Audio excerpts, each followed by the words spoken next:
Børns was recently accused of sexual misconduct by multiple people. These people don't claim it was illegal, just very manipulative and an abuse of his power.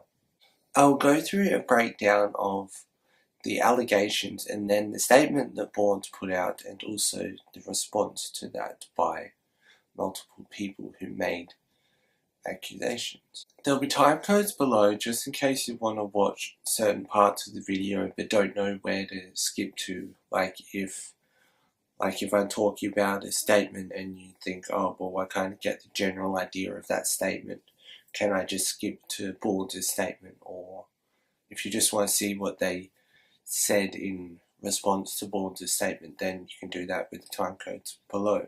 A Twitter account called Exposing Børns has been posting/archiving these statements. That's where all of these can be found, apart from Alyssa's statement.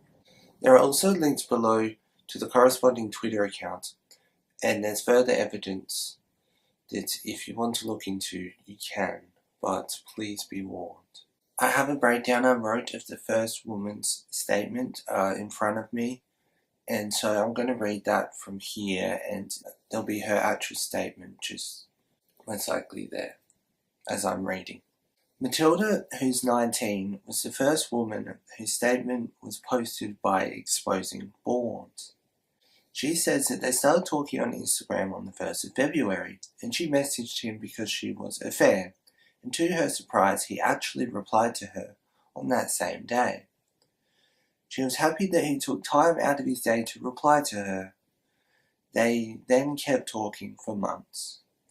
She became obsessed with him and talking to him, and generally his attention. But she was worried because he never wanted to get too personal in the conversations they were having. When he asked and wasn't sent explicit photos, he would ghost her. He always made time for her during concerts, but only for explicit things. She'd never sent anything like that to anyone, but she felt it was the only way to keep in contact with him. So she sent him them. He kept taking it further and further, knowing that if he ignored her, she'd come crawling back and give him what he wanted because she was scared to lose him. It was always on his terms. He flew her to Hamburg during his European tour. They spent 2 days together and he was very nice to her, but the way he wanted to do things with her made her uncomfortable. They had 3 songs they listened to that were their songs that were added to his tour playlist on Spotify. He played guitar for her in a park in the middle of the night and sang to her for 3 hours. They rented and rode bikes around Hamburg, laid in the parks and kissed and held hands, even kissing her in front of the band. They kept in contact for the whole summer. Every time she sent him something, she felt worse and worse about herself. She tried to talk to him about it, but he didn't care. He knew that she got attached. She was just a puppet in his game. He asked her for a gross video and said if she did it, he'd follow her on Instagram. She thought about doing it, and the fact that him following her actually meant that she meant something to him, that she was special and maybe not a puppet after all. He ended up following her, so she sent the video and he directly unfollowed her and messaged her saying, ha ha ha ha. She was so crushed. She knew that he had many girls he could potentially talk to and felt like the only way to keep his attention or him talking was to do what he asked. She said in a story that he was an asshole and the most disgusting person she'd ever met. Although he didn't do anything to her in person she didn't want to do, but she does say that he very much took advantage of her. Once she started to open up on her story about it, other girls started opening up to her about their experiences too. They realized that he was the same towards all of them. He'd make them feel addicted to him and ask for photos. They were all afraid of losing him. She felt beautiful that he wanted to take a Polaroid of her, but since talking to the other girls, she realized he most likely has a collection of pictures of all the girls he's slept with. I'd previously filmed myself reading that statement and the other two in full, and that video, unedited, was like 54 minutes long, but what I didn't realize was that, in fact, my camera had split those files into two, so when I copied the file that I thought was all of it, the second half was actually missing, and I had deleted it from Room because I was recording another video. I wasn't sure how long that would be, and so that means that the second half was unavailable to edit, and that's why I am refilming this, but I am not going to read out the other two statements. In fact, as I was reading the third statement and also the second statement a little bit, I broke down mid-recording. There'll be links below to the other two Twitter accounts where the other two statements come from, if you want to actually read them, which I advise if you're actually interested in what Børns has allegedly done, or these statements, that I suggest you do.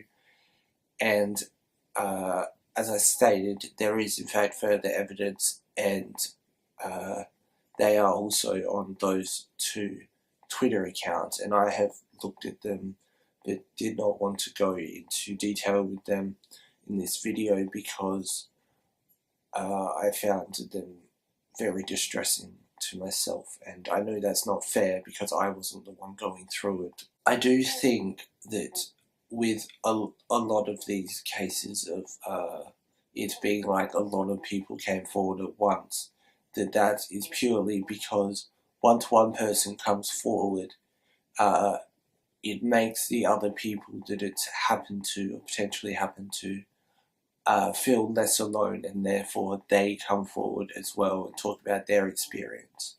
I think it's important to note that under Liz's statement, this was posted.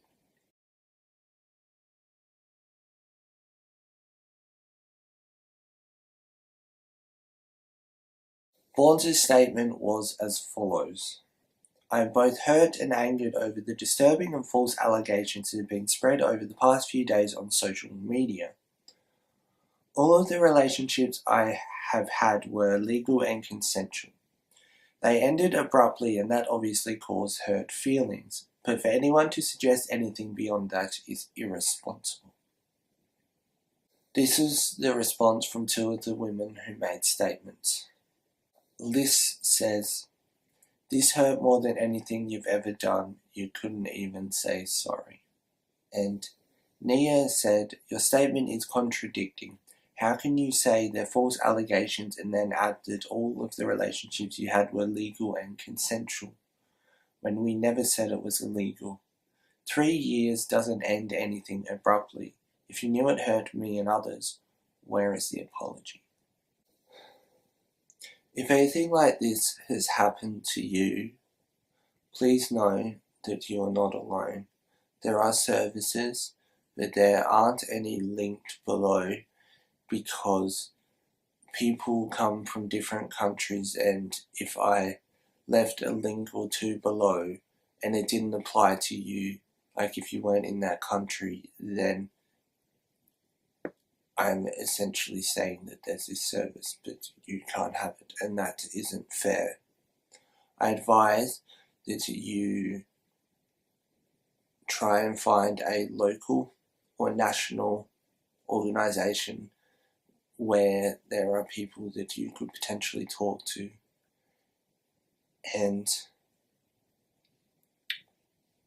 I know it might not seem like it, but there is a chance that you are not the only person that has happened to, and these aren't things that you are meant to get over, like, not straight away, not ever.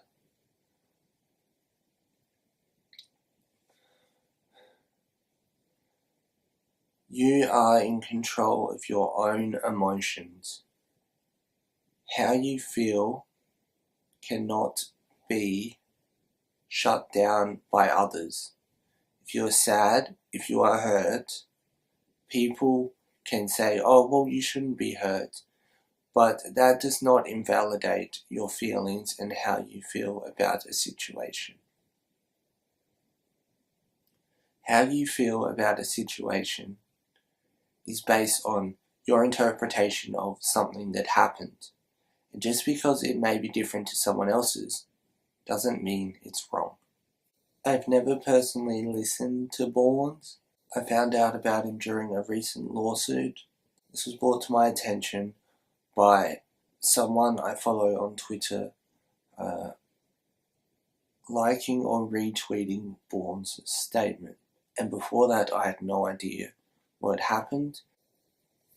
If you need help or assistance, it is out there. None of this is magically cured.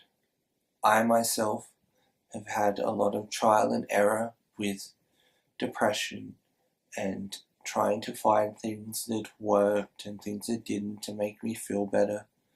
And sometimes distraction was the way to go. But I personally found that the best way that I made myself feel better was to watch things or find things where people were going through similar things so that I didn't feel like I was alone. And just because that worked for me doesn't mean it will work for you, unfortunately. I wish there was a magic cure, but there just isn't. But please just try and be safe.